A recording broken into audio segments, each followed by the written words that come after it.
अस्सलाम वालेकुम viewers, welcome to Urdu से यूट्यूब चैनल।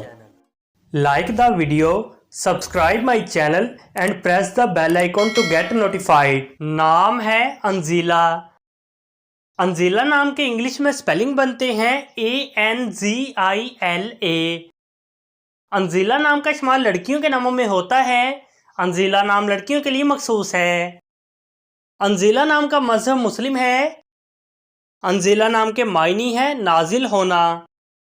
अंजीला नाम के इंग्लिश में 6 हरूफ हैं और ये एक लफ्ज़ है, 6 वर्ड्स एंड 1 लेटर।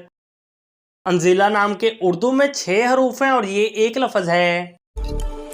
अपने नाम का मीनिंग जानने के लिए कमेंट बॉक्स में लिखिए। चैनल को सब्सक्राइब कीजिए, वीडियो को लाइक और शेयर कीजिए। Thanks for watching.